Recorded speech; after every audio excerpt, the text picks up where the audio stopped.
Coders, स्वागत करता हूँ फिर से आपका कोड सॉल्यूशन सीरीज़ में। और आज मैं आपके लिए लेकर आया हूँ मल्टी सिंटैक्स एरर कोड, जहाँ हम एक से ज़्यादा सिंटैक्स एरर को देखेंगे। तो बिना ज़्यादा वक्त ज़ाया करते हुए चलते हैं अपनी कंप्यूटर स्क्रीन की तरफ। आ चुके हैं हम अपने कंप्यूटर स्क्रीन पे। तो आज हम कौन सा प्रोग्राम सॉल्व कर रहे हैं? आज हम सॉल्व कर रहे हैं एक प्रोग्राम, जैसा कि मैंने आपको बताया मल्टी सिंटैक्स एरर है और इसका नाम है कैलकुलेट डिस्काउंट। सिंपली ये डिस्काउंट कैलकुलेट कर रहा है। तो पहले तो प्रोग्राम को पकड़ते हैं, मेन फंक्शन को। यहाँ पर हमने ओरिजिनल प्राइस इनपुट करा है, यहाँ पर डिस्काउंट रेट इनपुट करा दिया। फाइनल प्राइस प्रिंट करने के लिए कैलकुलेट डिस्काउंट नाम का ये जो फंक्शन हमने ऊपर बनाया है इसको कॉल कर दिया। इसमें दो वैल्यूज डाली, एक ओरिजिनल प्राइस, एक डिस्काउंट रेट, और उसके बाद प्रिंट कर दिया था फाइनल प्राइस। और यहाँ मेन फंक्शन क्लोज हो गया। ठीक है, अब आ जाता है इस वाले फंक्शन पे। कैलकुलेट डिस्काउंट, प्राइस लिया, उसने डिस्काउंट लिया। अगर डिस्काउंट ग्रेटर देन 100 है और लेस देन 0 है तो इनवैलिड डिस्काउंट वैल्यू, और रिटर्न कर देगा ये प्राइस। ठीक है, सिंपल प्रोग्राम है। और डिस्काउंट प्राइस इक्वल्स प्राइस, ये डिस्काउंट का फॉर्मूला लगा दिया। हाँ, अब मुद्दे की बात पे आता है, इसमें एरर क्या है, चला के देख लेते हैं। वैसे एक चीज़ और दिखाऊँ मैं आपको, देखो यहाँ देखो, ये कर्सर जो घुमा रहा हूँ मैं, कैलकुलेट डिस्काउंट डॉट पाई के आगे 2 लिखा हुआ आ रहा है, मतलब यहाँ 2 एरर हैं। ठीक है, चलाते हैं, देखो टर्मिनल को बड़ा करते हैं। इसमें आ रहा है invalid syntax, perhaps you forgot a comma. एक बार और चलाते हैं इसको।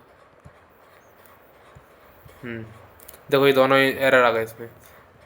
दूसरा एरर ये आ गया, discount greater than 100 and less than 0 के आगे कॉलन नहीं है।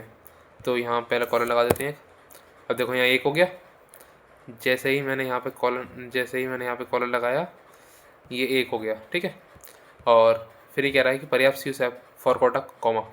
अब यहाँ मुद्दे की बात है कि कॉमा कहाँ पर भूले हैं। अब कॉमा पहले तो ये देखते हैं लगता कहाँ कहाँ पर है।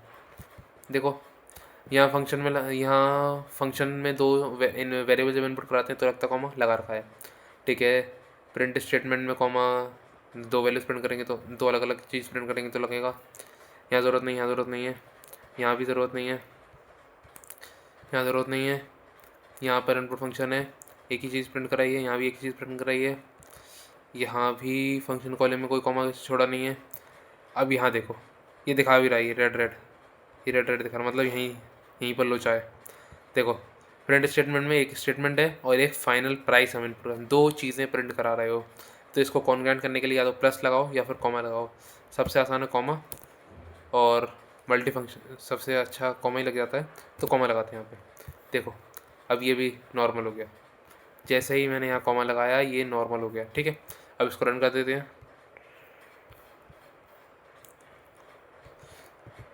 एंटर ओरिजिनल प्राइस, एंटर करा 100, डिस्काउंट रेट 10, डिस्काउंट प्राइस आ गया 90। चलो मिलते हैं हम कोड सॉल्यूशन सीरीज़ की अगली वीडियो में, तब तक मज़ा करो।